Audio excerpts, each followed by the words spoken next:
বিনা নোটিশে অনৈতিকভাবে তাদের সরিয়ে নতুন টাইম কিপার নিযুক্ত করা হয়েছে। পানাগড় বাস অনার্স ওয়েলফেয়ার অ্যাসোসিয়েশনের সম্পাদকের বিরুদ্ধে অভিযোগ তুলে থানার দ্বারস্থ হলেন টাইম কিপার সুব্রত চক্রবর্তী।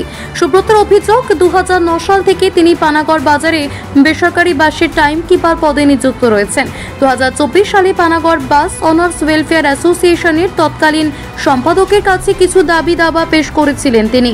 দাবি না মেনে তাদের কাজ বন্ধ রাখতে বলা হয়। সেই সময় সেই মতো সুব্রত এবং অন্যান্য কর্মীরা কাজ বন্ধ করে দেন।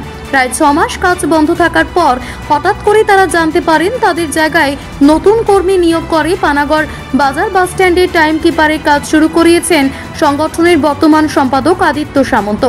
টাইম কিপারের এই নিয়োগ প্রক্রিয়ার পুরোপুরিভাবে অনৈতিক এমনই অভিযোগ তুলে বুধবার কাকসা থানা পুলিশের দ্বারস্থ হন সুব্রত। পুরনো কর্মীদের কাজে পুনর্বহাল, তাদের বেতনভুক্ত করা এবং ইএসআই চালু, মৃত কর্মীর ক্ষতিপূরণ এবং দুর্ঘটনায় আহত কর্মীর আর্থিক সাহায্যের দাবি জানান তিনি। বলছিলাম যে আমরা 2009 সালে যখন আমার পানাগড় বাস অনার্স ওয়েলফেয়ার অ্যাসোসিয়েশন রেজিস্ট্রেশন হয়, তখন আমি পানাগড় বাজারে টাইম কিপারের পদে নিযুক্ত করে আমাকে বাস মালিক সমিতি, এবং দীর্ঘদিন ওই যাবতে কাজ করে আসছি। 2024 সালে আমরা একটা কর্মবিরতি রাখি, মালিক সমিতির কাছে একটা দাবি রাখি। তো দাবি রাখা, সেই দাবিটা যখন আদিত্য সামন্ত আমাদের তৎকালীন সভাপতি আছেন, আর আমাদের সেক্রেটারি সাহেব আর কেসিআর সাহেব মারা গেছিলেন 2023 সালে। তো 2024-এর 17 তারিখে যখন আমি ওনার কাছে দাবি রাখি যে আমাদের একটা টাইম কিপার অ্যাক্সিডেন্ট হয়ে এরকম কোমরে বল ভেঙে গেছে আর একজন মারা গেছে, দুজনকে কিছু আর্থিক সাহায্য প্রদান করুন আর আমাদের ইএসআইটা অন্তত ব্যবস্থা করে দেন, কেন রোডে ঘাটে ডিউটি করি, কখন কি হয়ে যাবে মালিক সমিতি থেকে সেরকম সাহায্য পাচ্ছি না। তখন আমাদেরকে গালিগালাজ করে, হ্যাঁ তোমাদের কোনো অ্যাপয়েন্টমেন্ট কিছু দেওয়া নাই, পারলে করো, না পারলে কাজ বন্ধ করো। আমরা তো স্যার আমাদের কাজ বন্ধ করতেই বাধ্য হবে, দিয়ে কাজটা বন্ধ করে দিই। দিয়ে তখন মালিকদের ভিতরে কিছু ঝুটঝামেলা হওয়ার পরে অফিসটা বন্ধ থাকে 5-6 মাস। গত ইংরেজি 30/6/2024 তারিখে মৃত্যুসংঘ ক্লাবে এজিএম করে আমাদের টাইম কিপারদেরকে বাদ দিয়ে নতুন করে 2টো টাইম কিপার রিক্রুটমেন্ট করেছে। আদিত্য সামন্ত সেক্রেটারি হয়েছে, কেন আমাদের সেক্রেটারি প্রেসিডেন্ট মারা গেছিলো, সেই হিসাবে উনি সেক্রেটারি হয়েছেন। তো এবারে বক্তব্য হচ্ছে যে আমরা আজকে 15-16 বছর কাজ করলাম, আমাকে রিক্রুটমেন্ট উনি বলেছেন আমার কাছে রিক্রুটমেন্ট নাই, আমার কাছে কিন্তু রিক্রুটমেন্ট লেটারটা আছে, আমি খুঁজে পাচ্ছিলাম না, ওনাকে আমি ওই মুহূর্তে সাবমিট করতে পারিনি। অ্যাসোসিয়েশনের রিক্রুটমেন্ট করা পেপার আমার কাছে আছে, ঠিক আছে। কারণ হচ্ছে আমার এগেনস্টে অমল হালদারকে একটা চিঠি করেছিল দুর্গাপুর বাস মালিক সমিতি, মানিক সরকার, সুভাষ চ্যাটার্জি এরা। তখন কাকসা থানাতে একটা চিঠি করেছিল প্যাডে, পানাগড় বাস মালিক সমিতি, এবং থানার স্ট্যাম্প আছে, মালিক সমিতির সেক্রেটারির সই আছে, মালিক সমিতির লোগো আছে। ডেট হচ্ছে 26/7/2009। তখন থানাকে জানিয়েছিল যে এরা কে আমরা রিক্রুটমেন্ট করেছি, ও অবৈধ কোনো কাজ করছে না, যেসব গাড়ি লেট করে রেশারেশি করছে সেই জিনিসটাকে আটকানোর জন্য, অ্যাক্সিডেন্টটাকে এড়ানোর জন্য আমরা টাইম কিপারের প্রয়োজন হয়, টাইম কিপার রিক্রুটমেন্ট করেছি। তাহলে আমার কাছে যখন রিক্রুটমেন্ট আছে, আমাকে যদি বসাতেই হয় আমাকে চিঠি করতে হতো, কিছু করেনি। কাকসা থেকে নিজস্ব প্রতিনিধির রিপোর্ট, টিভি নিউজ 10। সুলভ সঠিক চিকিৎসার একমাত্র প্রতিষ্ঠান বিবেকানন্দ হসপিটাল।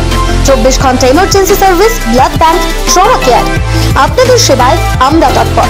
গুণমান ও পরিষেবায় দুর্গাপুর বিধাননগরের ডক্টর জাকির হোসেন এভিনিউর বিবেকানন্দ হসপিটাল শিল্পাঞ্চলের মানুষের মন জয় করেছে।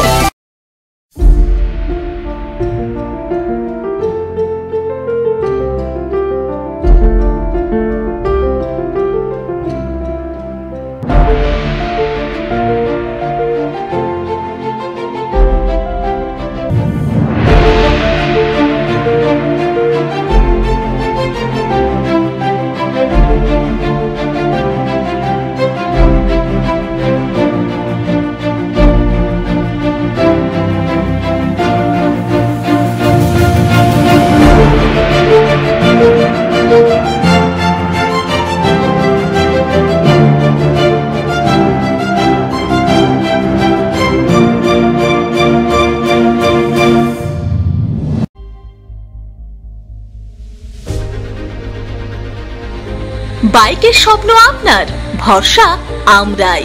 আনিস টিভিএস নিয়ে এলো বাইক কেনার সুবর্ণ সুযোগ।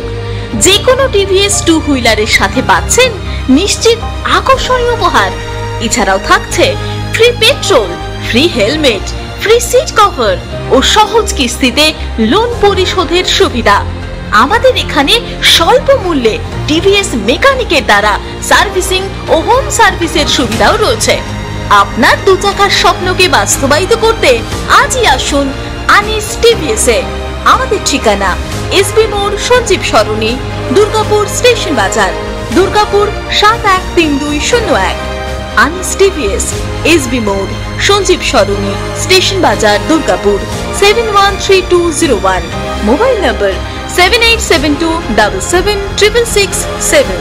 এছাড়াও 7384601357।